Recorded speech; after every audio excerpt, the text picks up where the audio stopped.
AP news కి స్వాగతం. కాకినాడ జిల్లా జగ్గంపేట మండలం జగ్గంపేటకు చెందిన గిర్రిరెడ్డి భానురెడ్డి తన జీవితాన్ని హైదరాబాద్ లో గడుపుతూ అక్కడ సెటిల్ అవుదామనుకుని జగ్గంపేటలో పరిస్థితులు చూసి మానవతా దృక్పథంతో తన సొంత గ్రామమైన జగ్గంపేట ఏదో ఒక సహాయం చేయాలని హైదరాబాద్ వెళ్లకుండా జగ్గంపేట రైతాంగం పడుతున్న కష్టాన్ని చూసి తన సొంత డబ్బులతో సుమారు 10 లక్షల రూపాయలతో రామవరం నుండి కాటాలపల్లె వరకు ఉన్న కండి కాలువలో పూడికతీతను తీయించి రైతులకు సుమారు 2000 ఎకరాలకు నీరు అందించేలాగా ఈ కాలువ ప్రభుత్వం అధికారులు సంబంధం లేకుండా తన సొంత నిధులతో పనులు చేపట్టారు. హైదరాబాద్ వెళ్లకుండా ఇక్కడే ఉంటూ రాబోయే కాలంలో జగ్గంపేటకు మరిన్ని మంచి కార్యక్రమాలు చేపడతానని కొనియాడారు.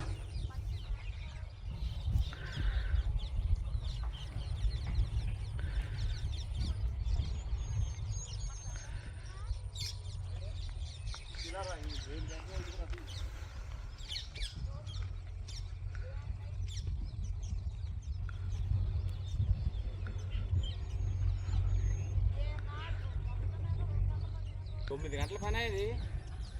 అయ్యి బాబోయ్, ఎంత పని చేయించారండి ఇది. 9 గంటల పని అంటున్నాను కదా, 20,000 రూపాయల పని ఇది.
భాను అండి. నేను హైదరాబాద్లో ఉండేదాన్ని. నా భర్త జిఎస్ రెడ్డి గారు చనిపోయిన తర్వాత నేను మా స్వగ్రామం అయినటువంటి జగ్గంపేట రావడం జరిగిందండి. 2023 మేలో వచ్చాను నేను ఇక్కడికి. నేను అనుకున్నాను డిసెంబర్ కల్లా వెళ్ళిపోదాము, ఏ చిన్న చిన్న పనులు చేసుకొని నా ఆస్తులు నేను సరి చూసేసుకొని వెళ్ళిపోదామని అనుకున్నాను. అనుకుని వచ్చిన తర్వాత ఇక్కడ చూస్తే రియాలిటీ వేరు, మనం ఏదో అనుకున్నది వేరు అనమాట. ఇక్కడికి వచ్చి చూసిన తర్వాత నా పొలాలన్నీ కూడా మురికి కాలువలతో నిండిపోయి పొలం గట్లు కనపడకుండా నా పొలం ఎక్కడా ఏంటి అన్నది నేను ఎత్తుక్కునే పరిస్థితుల్లో ఉన్నాను అన్నమాట. ఎక్కడ ఉండి హైదరాబాద్లో చేసేది ఏంటని చెప్పేసి డిసైడ్ అయిపోయి ఇంక ఇక్కడ నా స్టాఫ్ని నేను పెట్టుకొని సరే ఇక్కడే ఉందామని చెప్పేసి అప్పుడు డిసైడ్ అయ్యి ఒక్కొక్క పొలం చూసాను. ఏ పొలం ఏదో తెలియలేదు. అలాగే 4-5 సార్లు తిరిగితేనే కానీ నాకు నా పొలాల ఏంటన్నది తెలియలేదండి. అయిపోయింది. లాస్ట్ ఇయర్ నేనైతే తొలకర పంట కూడా వేయించలేదండి. రైతులు కూడా ఏమని చెప్పారు, ఎందుకంటే మీ పొలాలన్నీ మురిగి కాలవలండి, రైతులు కూలీలు కూడా ఎవరో దిగట్లేదు, వాళ్ళు కూలీలు ఎవరన్నా దిగినా కానీ వాళ్ళకి పురుకులు వచ్చేసి ఎవరు రావని చెప్తున్నారని చెప్పేసి అన్నారన్నమాట. సరే అని చెప్పేసి అప్పుడు గట్లు వేయడం మొదలెట్టాను అనమాట.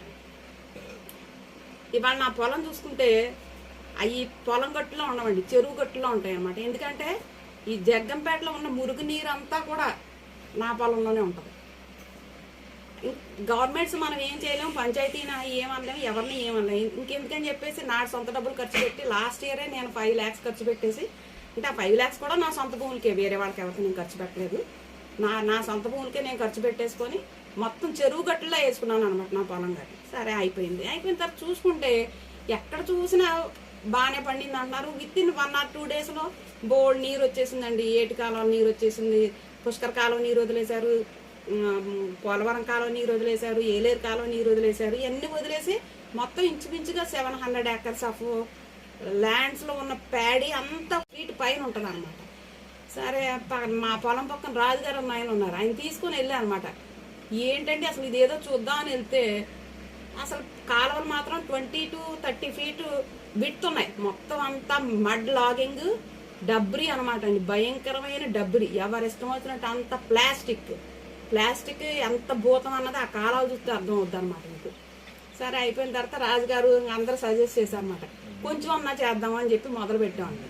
జస్ట్ నా పొలం దగ్గర నుంచి అలాగ ఒక 3-4 కిలోమీటర్స్ చేసామన్నమాట.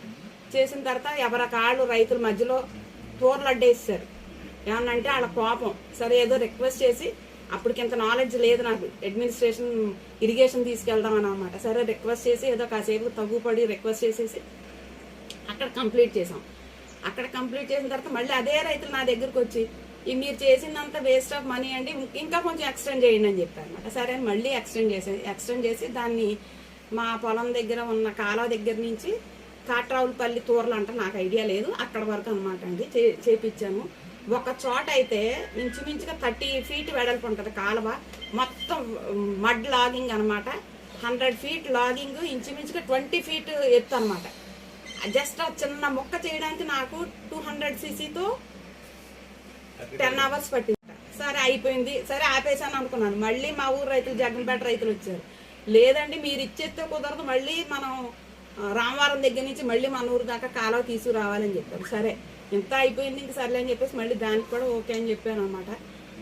ఆ రకంగా రామవరం దగ్గర నుంచి మళ్ళీ జగ్గంపేట తోటకూర మొగాని అంటే ఏదో అంటారు, అక్కడ వరకు కూడా ఎక్స్ట్రీమ్ మొత్తం అంతా చేయించడం జరిగింది.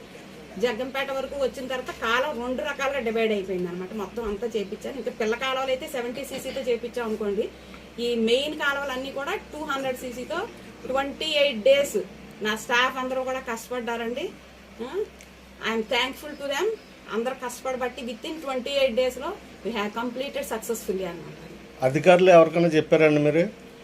ప్రాబ్లం వచ్చినప్పుడు మాత్రం నేను ఇరిగేషన్కి వెళ్ళానండి. అంతకు ముందు దాకా నేను వెళ్ళలేదు. ప్రాబ్లం ఇరిగేషన్ కూడా వెరీ హెల్ప్ఫుల్ అనమాట. వాళ్ళు కూడా చాలా బాగా వచ్చారనమాట అండి. రైతులు కొంతమంది ఇబ్బంది పెట్టారు నన్ను, మీరు కాలువ తూరలు తీయడానికి కుదరదు, అందులో చెత్త అంతా ఇరికిపోయి చాలా ఇబ్బందులు పడ్డాం అనమాట. ఇరిగేషన్ డిపార్ట్మెంట్ వెరీ హెల్ప్ఫుల్ అండి. I'm very thankful to them also. పంచాయతీకి మేము ఎవరం టచ్ చేయలేదండి. ఏమండి రెవెన్యూ కూడా మేము ఏం టచ్ చేయలేదండి. మొత్తం ఇంచుమించుగా అరౌండ్ 10 lakhs ఖర్చు అయింది. మొత్తం everything is paid by myself only. మీరు ఎవరిని అడగలేదు అంటున్నారు. ప్రభుత్వం ద్వారా మీరు ఏమన్నా ఈ రైతుల కోసం మీరు అడగాలనుకుంటున్నారు ఇప్పుడు వచ్చిన గవర్నమెంట్ని? ఏమోనండి తెలియదు. నేనైతే ఫస్ట్ చెయ్యాలి అనుకున్నాను, చేశాను, అది అంతే. అంతేగాని ఇప్పుడు గవర్నమెంట్ సహకారం గట్రా ఏమైనా కోరుతున్నారు మేడం మీరు? నేనైతే ఇప్పుడు వరకు మీరు అడిగారే కనుక నేనైతే ఇప్పుడు దాకా ఎక్స్పెక్ట్ చేయలేదు గవర్నమెంట్ ఏదో చేస్తుందని నేనైతే అనుకోలేదు అసలు. ఈ కాలువ తీయడం వల్ల ఎన్ని ఎకరాలు? ఇంచుమించుగా 700 to 1000 acres బెనిఫిట్ పొందుతుందండి. ఈ సంవత్సరం నుంచి వాటర్ లాగింగ్ ఉండదు అని అనుకుంటున్నాను. నెక్స్ట్ నేను ప్లాస్టిక్ మీద ఫైట్ చేయబోతున్నానండి. అదండి. ఆ తర్వాత కల్వర్ట్లు ఒకటి కట్టాలండి. చాలా పెద్ద పెద్ద కాలువలు ఇవన్నీ కూడా గవర్నమెంట్, ఎందుకంటే ఈసారి నుంచి కనీసం ఒక వేసుకున్నారని మనం అనడం కాదు, కానీ వాళ్ళకి దారి లేదండి వెళ్ళడానికి. ఒక పక్క నుంచి ఒక పక్కకి వెళ్ళడానికి దారి లేదు. అవన్నీ కూడా కల్వర్ట్స్ అవన్నీ గవర్నమెంట్ శాంక్షన్ చేసి కల్వర్ట్లు కట్టిస్తే రైతులకు ఉపయోగం. వాడు కూడా తూరలు వేసుకోవాల్సిన అవసరం కూడా ఉండదు. ఓకే.